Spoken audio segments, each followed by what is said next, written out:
Here's a story from Grandpa for my three favorite little girls, Emma, Ayla, and Audrey.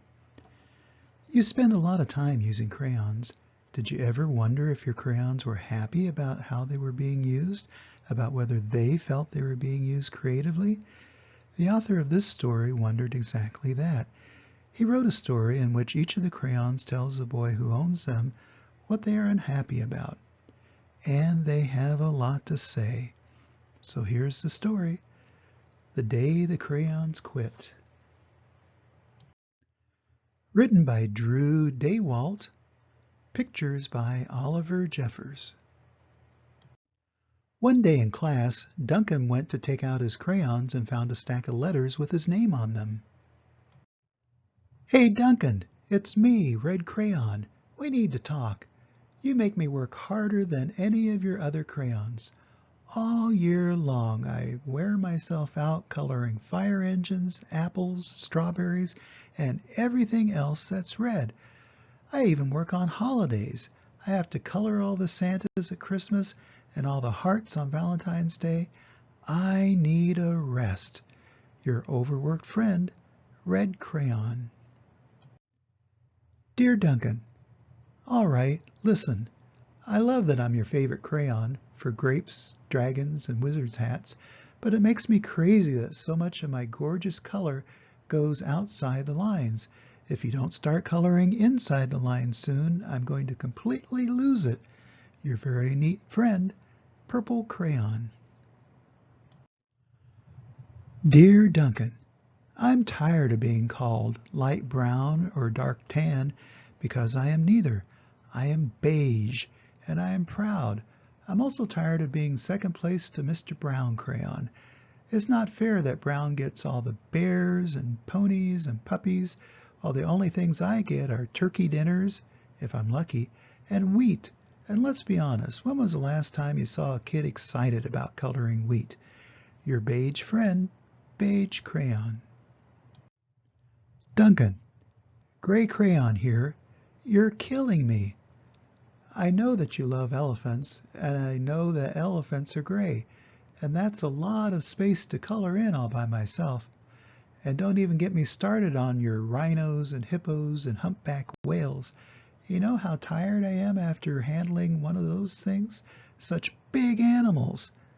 Baby penguins are gray, you know. So are tiny rocks, pebbles. How about one of those once in a while to give me a break? Your very tired friend, Gray Crayon.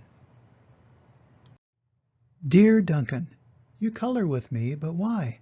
Most of the time I'm the same color as the page you're using me on, white. If I didn't have a black outline, you wouldn't even know I was there. I'm not even in the rainbow. I'm only used to color snow or to fill in empty space between other things, and it leaves me feeling, well, empty. We need to talk. Your empty friend, White Crayon. On the next page is a drawing of a white cat in the snow by Duncan. Everything is white. Hi, Duncan. I hate being used to draw the outline of things that are colored in by other colors, all of which think they're brighter than me.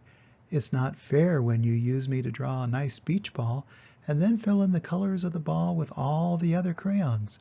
How about a black beach ball sometime? Is that too much to ask? Your friend, Black Crayon. Dear Duncan, as Green Crayon, I'm writing for two reasons. One is to say that I like my workloads of crocodiles, trees, dinosaurs, and frogs. I have no problems and wish to congratulate you on a very successful coloring things green career so far. The second reason I write is for my friends, Yellow Crayon and Orange Crayon, who are no longer speaking to each other. Both crayons feel they should be the color of the sun. Please settle this soon because they're driving the rest of us crazy.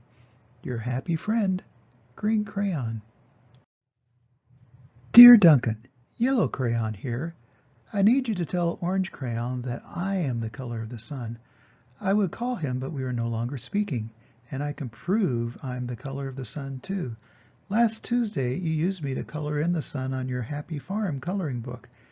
In case you've forgotten, it's on page 7. You can't miss me.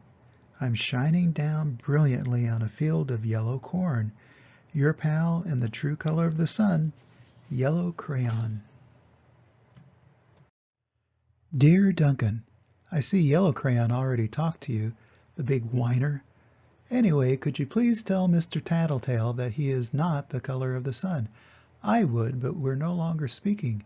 We both know I'm clearly the color of the sun because on Thursday you used me to color the sun on both the Monkey Island and the Meet the Zookeeper pages in your Day at the Zoo coloring book. Aren't you glad I'm here? Ha! Your pal and the real color of the sun, orange crayon.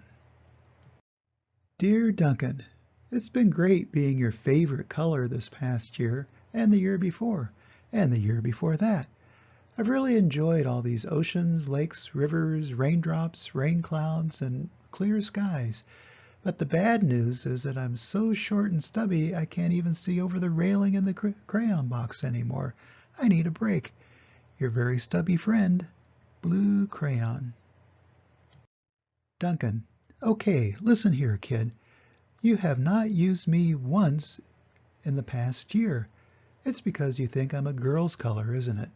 Speaking of which, please tell your little sister I said thank you for using me to color in her Little Princess coloring book. I think she did a fabulous job of staying inside the lines. Now back to us. Could you please use me sometime to color the occasional pink dinosaur or monster or cowboy? Goodness knows they could use a splash of color. Your unused friend, Pink Crayon. Hey Duncan, it's me, Peach Crayon. Why did you peel off my paper wrapping? Now I'm naked and too embarrassed to leave the crayon box. I don't even have any underwear. How would you like to go to school naked? I need some clothes. Help! Your naked friend, Peach Crayon. Well, poor Duncan just wanted to color, and of course he wanted his crayons to be happy, and that gave him an idea. When Duncan showed his teacher his new picture, she gave him an A for coloring. And look, we've got green clouds and green water and a green monkey and a purple frog and a brown elephant and a pink dinosaur. Everything is a different color than you would usually expect. And an A+ for creativity. And that's the end of the story. So in this story, the crayons let Duncan know how they felt about how they were being used, and Duncan responded by using the crayon colors in some non-traditional ways. I bet that made them happy. Everybody needs to step outside of the same old sometime and do something a little different, a little more creative. Crayons, kids, parents, even grandpas. Always remember that Grandpa loves you, and I hope to see you soon. Bye-bye.